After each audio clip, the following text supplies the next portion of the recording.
Authorization issued. तृतीय चरण यानी क्रायो स्टेज चरण को अनुमोदित कर दिया गया है।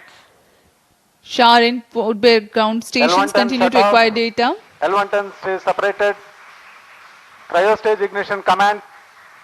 Cryo stage ignition confirmed. यहाँ सभी वैज्ञानिकों के लिए ये एक हर्ष का पल होता है।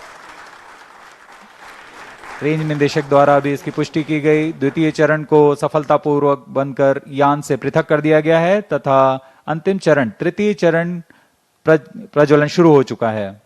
Now the third stage of LVM-3 rocket, the cryogenic stage, has commenced its operation. Cryo stage performance normal. It is thrusting nominally with 28.6 tons of cumulative propellant loading of liquid hydrogen and liquid oxygen.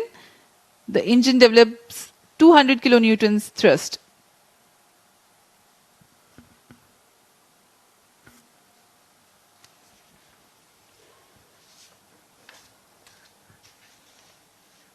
LVM-3 rocket के ऊपरी चरण जो कि cryogenic upper stage कहलाता है, क्योंकि इसमें cryo ईंधन लिक्विड हाइड्रोजन तथा लिक्विड ऑक्सीजन का प्रयोग होता है।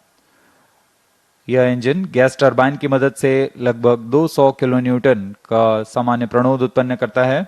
इस चरण का कार्यकाल 648 सेकंड का होगा। इस चरण का व्यास 4 मीटर तथा ऊंचाई 13.5 मीटर की होती है। इस चरण में दिशा निर्धारण के लिए इंजन जिम्बल कंट्रोल और रिएक्शन कंट्रोल सिस्टम्स का प्रयोग किया जाता है। इस चरण में कुल 28.6 टन क्रायो ईंधन का भराव हुआ है और यह अपनी उद्दिष्ट कक्षा की ओर अग्रसर है।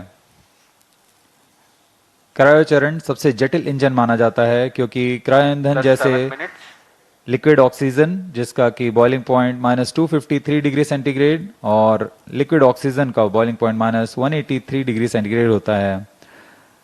इस तापमान में ईंधन को तरल बनाए रखना और इनका कार्यान्वयन करना सबसे जटिल कार्य होता है, लेकिन भारत अब इसमें पूर्णतः स्वायत्ता प्राप्त कर चुका है। इस चरण को इसरो नोदक कॉम्प्लेक्स महेंद्रगिरी में तैयार तथा परीक्षित किया गया है। The cryogenic stage C-25 is powered by CE-20 engines using liquid hydrogen and liquid oxygen. It delivers 200 kilonewton thrust and adds significant delta V of 3.89 kilometers per second by the end of its operation for the present mission. The stage operates on gas generator cycle. It works by burning a small fraction of propellant in a side chamber to power turbo pumps, while the majority of propellant goes into the main chamber for thrust. It's a highly reliable cryogenic engine operating principle. For the present mission, upper stage operates for 12 minutes and 20 seconds.